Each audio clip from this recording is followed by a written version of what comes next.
Hello, this is Mr. McMurray again, and here we are naming skeletal muscles. This is what the next section has to do with. I'm going to go over some examples here, and then we'll talk about the answers on number 21. Okay, first of all, we name things sometimes by the direction of the muscle fibers. For example, rectus means that they go straight up and down. Your abs, there's just right above your abs, there are muscles which are rectus, abdominis. Okay, rectus means they go straight up and down. You have other ones that are oblique. That means they come at an angle, okay, across. And so that's one thing that they can be named for, that by the direction. Also by size, maximus or magnus tends to mean big, stuff like that. Minimus would mean small, things like that.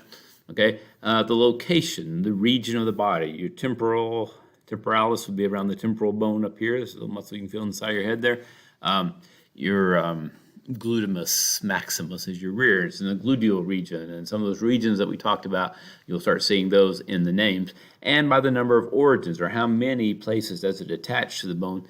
Triceps, for example, has 2. Biceps has, triceps has 3. Biceps has 2. Quadriceps has 4, so forth. And so I don't think they call it unicep. They just kind of assume if there's just one, they leave it at that. But if it has more than one place that it attaches, then that is what it's called. All right. So if you look at number, let me see if there's anything else first of all before I do that. I can't remember on the inside. Oh, here we go. Okay. We may put it by location of where its origin or its insertion is. Sterno, for example, I mean the sternum. Carpet, or maybe had to do with the carpals and so forth like that. So femoris have to do with the femur. All right, the shape of the muscle, deltoid, your delts, which are back here, triangular shape on your shoulders, I should say, are kind of triangular, rounded triangle, but there you go, deltoid. There's a trapezoid on your back, which is more diamond shaped, and so forth, okay? The action of the muscle, what does it do, okay? If it flexes or brings a muscle in, like when we do curls, that would be a flexor, okay? Extensor means it extends it. Abduct takes away from the body. Adductor brings it to the body. We'll talk more about those movements here in a little bit. And there we go. Okay, so we're not going to worry about those right now. All right, so let's look at the worksheet number 21. Gluteus maximus. Gluteus refers to a region, so that would be E, and maximus has to do with size, and so that would be G. Adductor magnus. Magnus has to do with size, so that would also be G. And adductor means you bring it to your body, okay?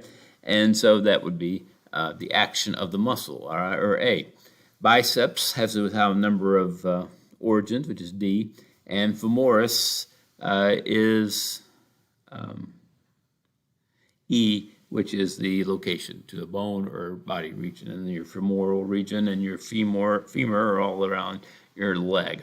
Okay, so it's be on the back of your leg, kind of like your biceps here, but on the back of your leg. All right. Number 4, transversus abdominis. Abdominis has to do with a region or an area. Okay, so it's your abdomen area. And transverse means it goes from side to side, so that would have to do with the direction, or F. Number 5, extensor is an action of the muscle, so that would be A. It's extending something.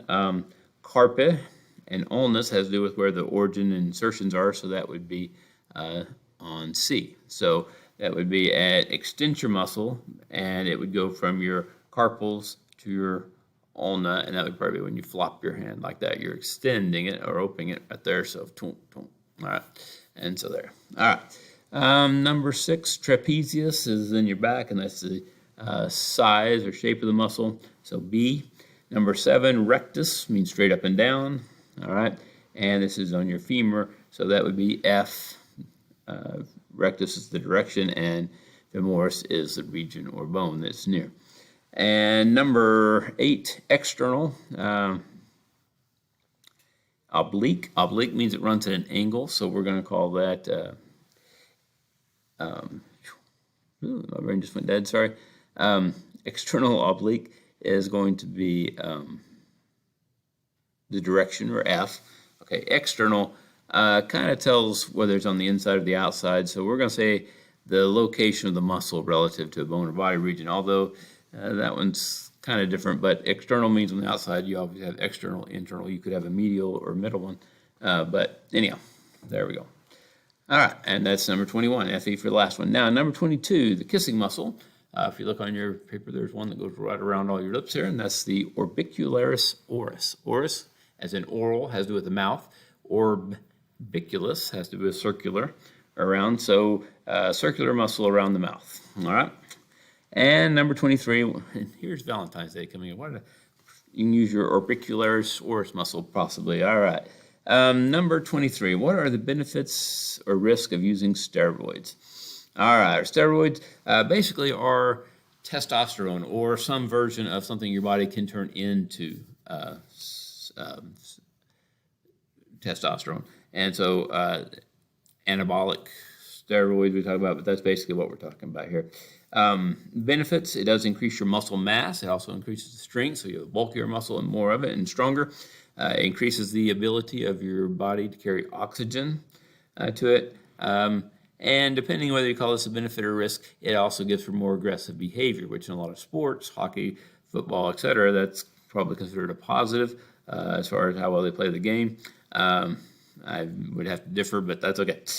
Risk, you have bloating of the face, shriveled testes, and infertility. Interesting enough, you're getting too much testosterone can actually hurt your fertility and your testes.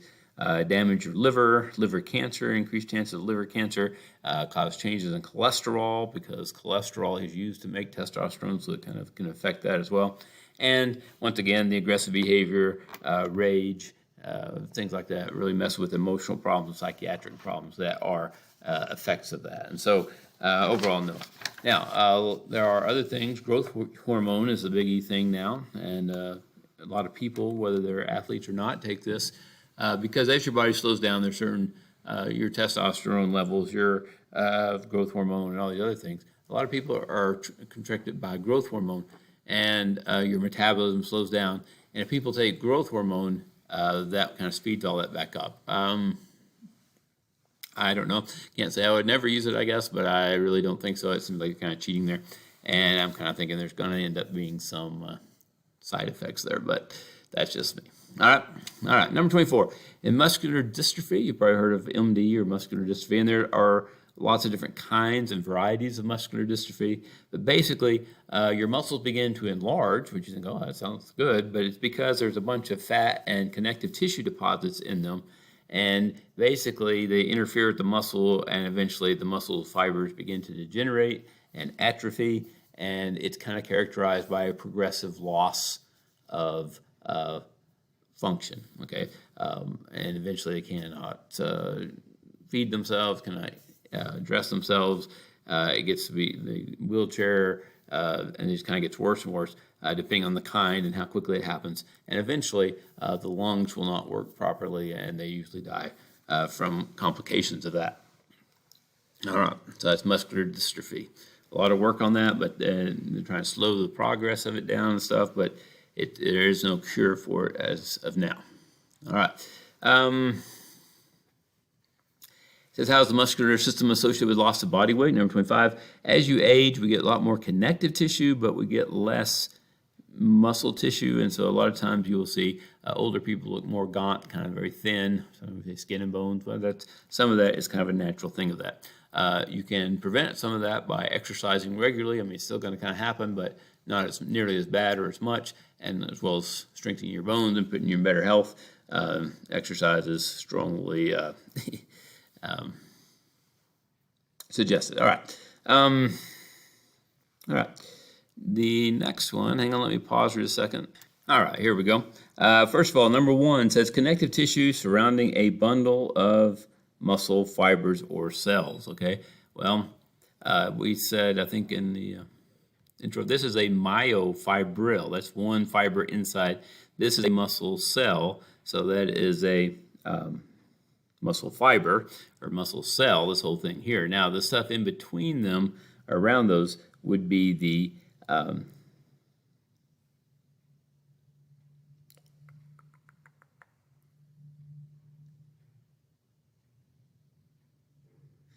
I'm sorry. And this would be a bundle of those, which is here, sorry, okay, and so the stuff in between the bundles, I'm sorry, would be F, or the paramecium, okay? So we have a myofibril, which is one piece of a muscle fiber or cell, and there's stuff that carries in between each of those, and then there's these bundles called fascicles, and the stuff in between those bundles or fascicles would be the paramecium. Para means around, and so it goes around them. Number 2, connective tissue that wraps around the entire muscle. That would be this tissue on the outside here that wraps around the whole thing. That would be the epimecium, all right, which is B. One muscle cell or a muscle fiber would be a muscle fiber, which is C. And over here, this would be the muscle fiber. This whole thing here would be a muscle fiber. Okay. Number 4, thin connective tissue insulating each muscle cell. So here's one muscle cell. These are muscle cells. Okay. And so the stuff in between them, which would be this white stuff in between here, would be the endomecium, which is A. Okay. And H is the cord-like extension of connective tissue beyond the muscle. It attaches it to the bone. That would be down here. That would be the tendon, or H.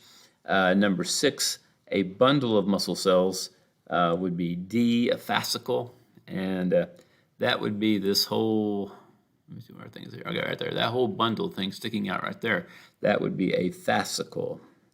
All right, which is letter D. Number 7, plasma membrane of a muscle cell is the sarcolemma.